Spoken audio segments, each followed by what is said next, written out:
Apa sih yang dimaksud malaria? Malaria merupakan penyakit yang disebabkan oleh parasit Plasmodium. Penyakit ini ditularkan melalui gigitan nyamuk Anopheles butina yang terinfeksi parasit tersebut. Gigitan nyamuk membuat parasit masuk, mengendap di organ hati, dan menginfeksi sel darah merah. Pada manusia, malaria dapat disebabkan oleh 4 spesies Plasmodium. Yang pertama ada Plasmodium vivax, yang kedua ada VI falciparum, yang ketiga ada VI malaria, dan yang keempat ada VI oval. Di sini ada apa sih yang dimaksud dengan epidemiologi malaria? Berbagai faktor berpengaruh pada epidemiologi malaria, yaitu adanya sumber infeksi, baik berupa penderita maupun karir gematosid, adanya vektor penularan yaitu nyamuk Anopheles, dan terdapat manusia yang peka. Di daerah endemis, penderita terutamanya adalah anak-anak, yang merupakan sumber infeksi yang paling utama. Faktor manusia lainnya adalah tingginya angka kematian akibat malaria, angka kesembuhan sesudah menderita malaria, dan status kekebalan populasi terhadap penyakit malaria.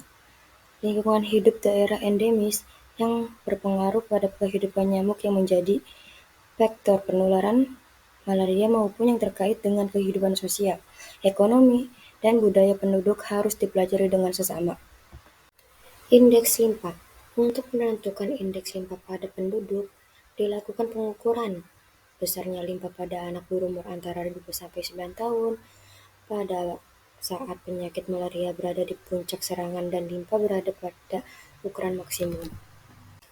Derajat endemisitas malaria. Berdasar indeks limpa, endemisitas daerah malaria diklasifikasikan oleh World Health Organization atau WHO menjadi 4 tingkatan, yaitu hipoendemis jika indeks limpa antara 0-10%, mesoendemis jika indeks limpa antara 11-50%, hiperendemis jika indeks limpa selalu di atas 75% disertai tingginya indeks limpa pada orang dewasa, dan holoendemis jika indeks limpa selalu di atas 75% tetapi dengan indeks limpa pada orang dewasa yang rendah.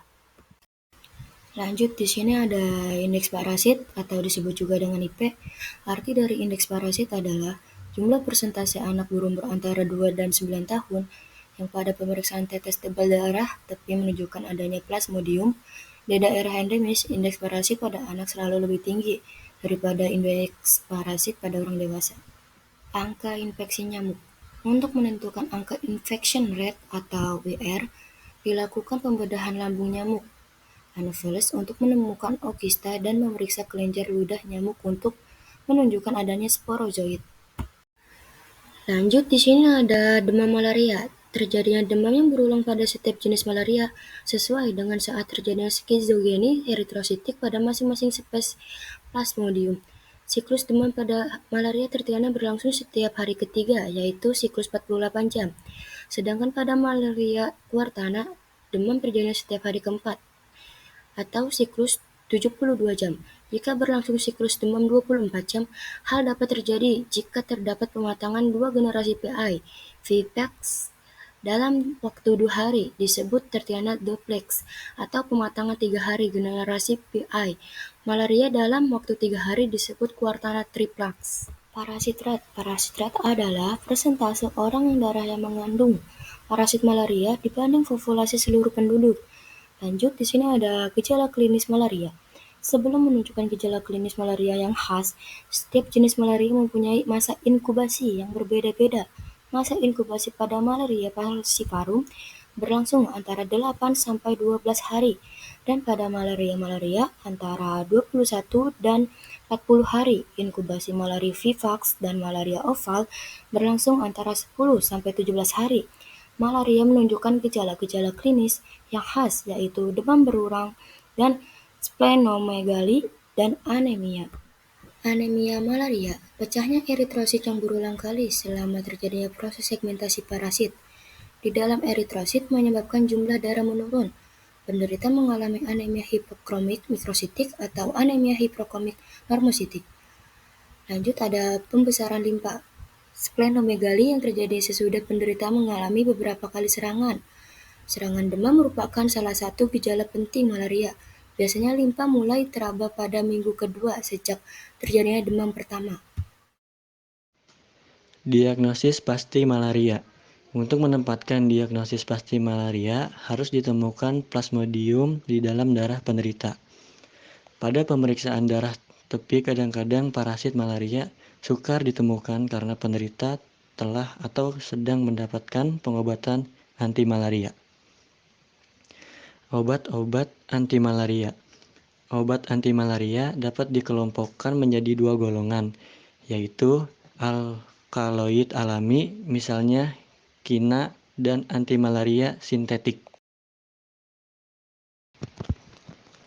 Diagnosis aklorokuin atau klorokuin. Indikasi pemberian klorokuin adalah untuk mengobati malaria akut, malaria pada anak, malaria dengan koma atau muntah, dan untuk pencegahan malaria. Amodiakuin. Obat ini bekerja terhadap bentuk skizon semua spesies Plasmodium dengan dosis 600 mg yang diberikan dalam bentuk dosis tunggal. Untuk terapi pencegahan amodiakuin diberikan 400 mg 1 kali per minggu. Pirimetamin. Obat ini hanya diberikan sebagai terapi pencegahan dengan dosis 25 mg per oral 1 kali per minggu. Tidak dianjurkan untuk terapi radikal karena lambat bekerja sehingga ditakutkan terjadinya resistensi terhadap obat ini. Pirimetamin sulfadoksin atau Fansidar. Kombinasi 500 mg sulfadoksin dan 25 mg pirimetamin atau 1 tablet Fansidar digunakan mengobati malaria falciparum akut tanpa komplikasi. Penderita dewasa diberi 3 tablet Fansidar dosis tunggal, sedangkan dosis anak antara 0,5 tablet sampai 2 tablet sesuai dengan berat badan anak.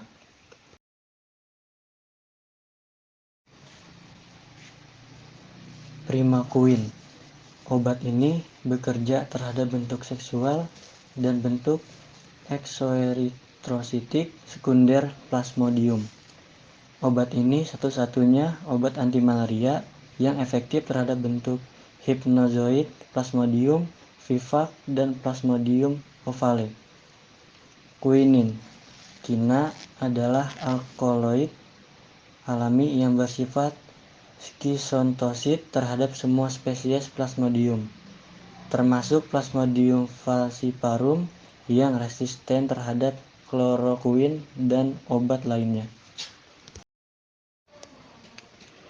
Mefloquine. Obat ini bekerja terhadap bentuk aseksual Plasmodium, termasuk Plasmodium falciparum dan juga efektif terhadap gemtosid Plasmodium vivax. 112 pl malariae dan pl ovale. Halofatrin.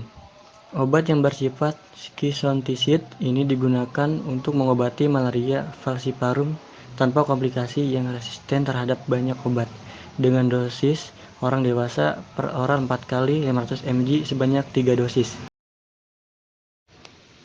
Kingausu atau artemisinin. Obat ini dan derivatnya yaitu artemeter dan artesunat efektif terhadap bentuk aseksual Plasmodium vivax dan PL falciparum. Pengobatan terhadap spesies Plasmodium. Pengobatan terhadap spesies Plasmodium dapat dilakukan terhadap malaria akut atau terapi radikal atau terapi pencegahan. Pengobatan malaria yang pada orang dewasa yang waktu ini banyak dilakukan adalah sebagai berikut. Terapi radikal akut. Pertama, malaria falciparum. 2, malaria lainnya. 3, malaria falciparum resisten klorokuin. 4, malaria perniciosa cerebral malaria.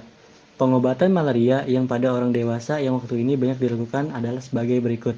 Malaria sulit diberantas karena telah terjadi kekebalan parasit malaria di daerah endemis terhadap obat-obat anti malaria yang digunakan.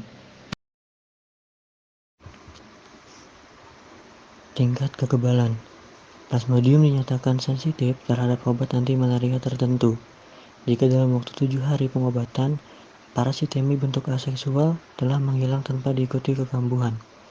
atau rekrudescensi. Plasmodium yang masih sensitif ini dinyatakan sensitif atau S. Menurut Drug for Parasitic Infection, The Medical Letter Volume 46, obat oral pilihan atau drug of choice untuk malaria adalah sebagai berikut. A.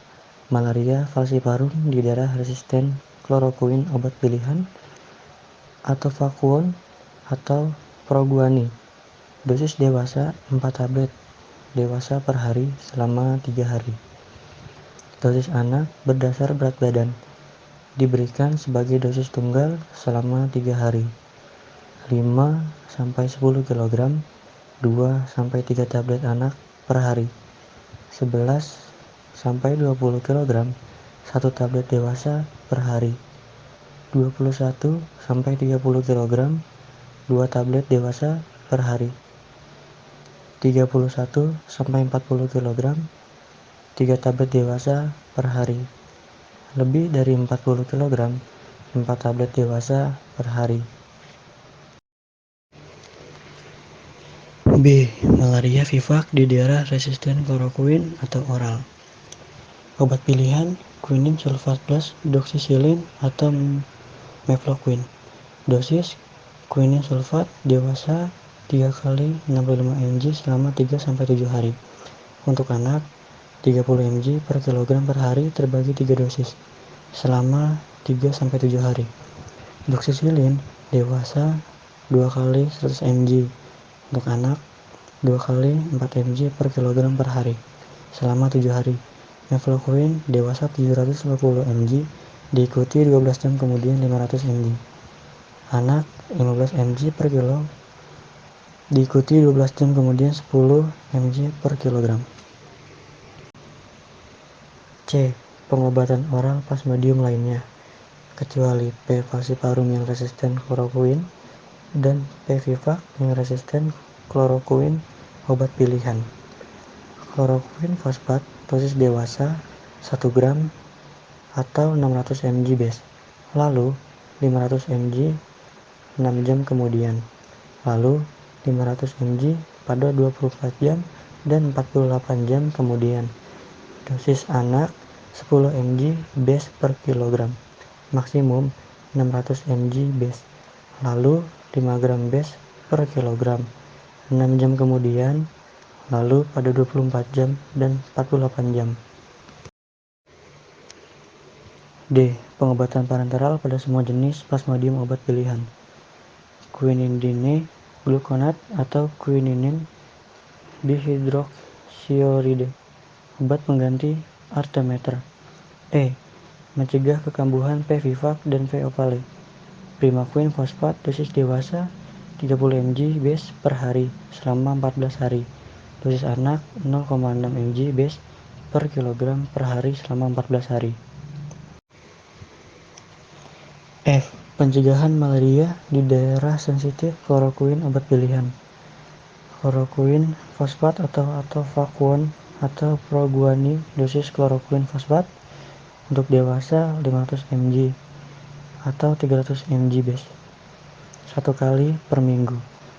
Untuk anak 5 mg per kilogram base 1 kali per minggu, maksimal 300 mg base dosis atau vakuon atau proguanil untuk dewasa 1 tablet dewasa per hari. Untuk anak 11-40 kg 1-3 tablet anak per hari. Lebih 40 kg 1 tablet dewasa per hari. G. Pencegahan malaria di daerah resisten klorokuin obat pilihan mefloquine atau doxycycline. Dosis mefloquine untuk dewasa 250 mg 1 kali per minggu. Untuk anak 6-20 kg 1/4 tablet. Untuk berat anak 21-45 kg 1/2-3/4 tablet. Untuk berat anak lebih dari 45 kg 1 tablet. Diberikan 1 kali per minggu. Dosis doxycycline dosis dewasa 100 mg per hari. Dosis anak 2 mg per kilogram per hari. Maksimum 100 mg per hari. H. Terapi presumptif sendiri atau self-presumptive treatment. Obat pilihan atau Atovaquone atau Proguanil.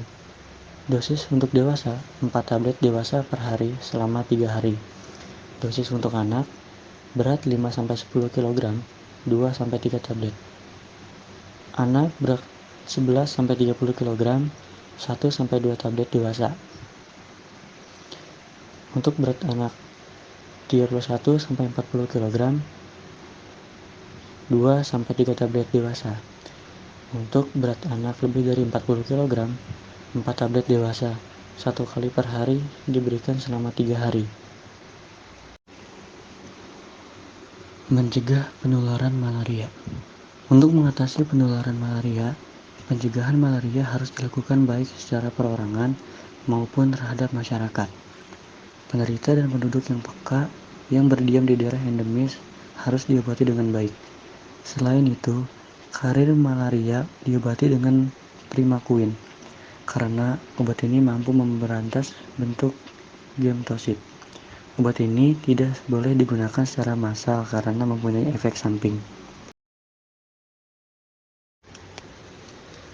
Gambaran klinis malaria perniciosa.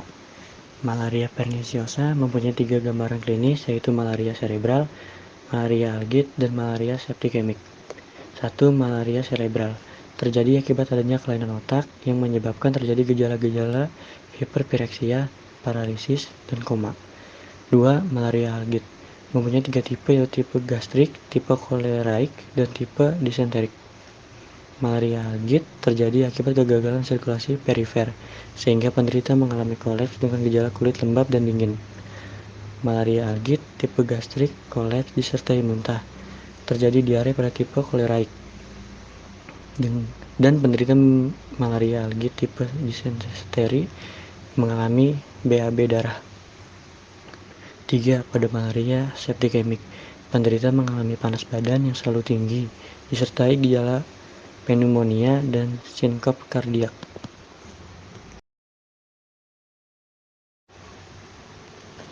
Blackwater fever. Penyakit ini merupakan bentuk malaria falciparum yang disertai hemolisis intravaskuler, demam, dan hemoglobinuria, yang sering terjadi pada penderita malaria falciparum yang tidak memiliki kekebalan terhadap malaria atau non-imun. Mendapatkan terapi kina dengan dosis rendah. Selain itu, penderita malaria falciparum yang mengalami defisiensi glukosa fosfat dehidrogenase mudah mengalami hemolisis eritrosit. Perubahan patologi. Hemolisis intravaskuler yang terjadi pada Blackwater fever menyebabkan timbulnya gejala-gejala methemoglobinemia, hiperbilirubinemia, dan hemoglobinuria. Selain itu, berbagai organ antara lain ginjal, hati, kandung empedu, dan limfa mengalami perubahan patologi. Ginjal penderita membesar dan berwarna gelap karena terjadinya pembendungan dan pigmentasi. Pemeriksaan darah. Pada pemeriksaan darah penderita Blackwater fever, tampak gambaran adanya anemia normositik dengan jumlah sel darah merah kurang dari 2 juta per mililiter dan kadar hemoglobin yang rendah. Selama masa penyembuhan, tampak adanya retikulositosis dan leukositosis neutrofilik. Pemeriksaan biokimia darah menunjukkan meningkatnya urea darah, sedangkan kolesterol menurun dan haptoglobin sangat menurun. Komplikasi. Komplikasi utama pada penderita Blackwater fever adalah terjadinya kegagalan faal ginjal atau uremia, kegagalan faal hati, dan kolaps sirkulasi.